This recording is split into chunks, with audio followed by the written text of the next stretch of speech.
बिस्मिल्लाहिर्रहमानिर्रहीम। अस्सलामुअलैकुम स्टूडेंट्स।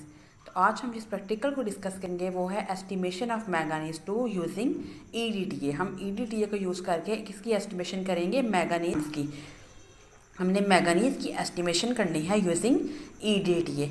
इसके अलावा जो इनऑर्गेनिक केमिस्ट्री के जो हमारे आउटलाइन के अकॉर्डिंग प्रैक्टिकल्स थे वो हमने अल्हम्दुलिल्लाह कवर कर लिए हैं। वो सारे प्रैक्टिकल्स मैंने प्रैक्टिकल कॉपी से आपके साथ शेयर किए हैं। अगर आपको कोई भी उन प्रैक्टिकल्स में कोई कन्फ्यूजन है या आपको ऑर्गेनिक केमिस्ट्री का कोई प्रैक्टिकल नहीं मिल रहा, इसके अलावा जो ऑर्गेनिक केमिस्ट्री है इसकी भी कंप्लीट कॉपी जो मैंने आपके साथ जो है वो शेयर की है, उसके सारे प्रैक्टिकल्स आपके साथ शेयर कर चुकी हूँ। तो अगर आपको उन प्रैक्टिकल्स में ऑर्गेनिक या इनऑर्गेनिक केमिस्ट्री के कोई प्रैक्टिकल में कोई किसी भी किस्म की कोई भी डिफ़िकल्टी है तो आप लोग मुझे कमेंट सेक्शन में कमेंट कर सकते हैं। इसके अलावा डिस्क्रिप्शन में मेरा व्हाट्सएप ग्रुप का लिंक दिया गया है, आप उस लिंक को ज्वाइन कर सकते हैं और मेरे व्हाट्सएप ग्रुप को ज्वाइन करें। वहाँ आपको अगर कोई भी प्रॉब्लम होगी तो आप उस ग्रुप पे मुझे मैसेज कर सकते हैं।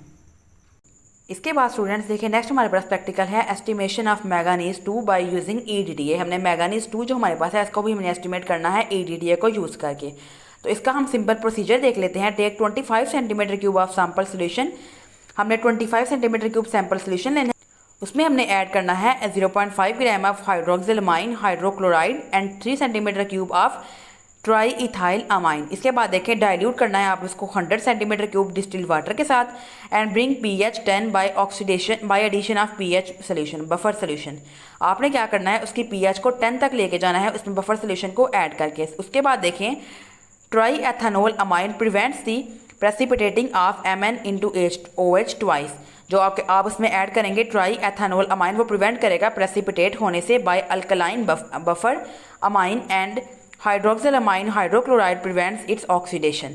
ठीक है, जो आपके पास आप ट्राई एथानोल अमाइन ऐड करेंगे वो प्रिवेंट करेगा प्रेसिपिटेशन से। हाइड्रोक्सिल अमाइन हाइड्रोक्लोराइड जो आप ऐड करेंगे वो प्रिवेंट करेगा उसकी ऑक्सीडेशन को। देन उसके बाद देख लेते हैं add eriochrome black indicator and titrate with 0.05 molar EDTA solution. आपने क्या करना है, उसमें एरिक्रोम ब्लैक इंडिकेटर ऐड करना है और आपने इसको टाइट्रेट करना है 0.05 मोलर ईडीटीए सोल्यूशन के साथ until colour change from wine red to pure blue.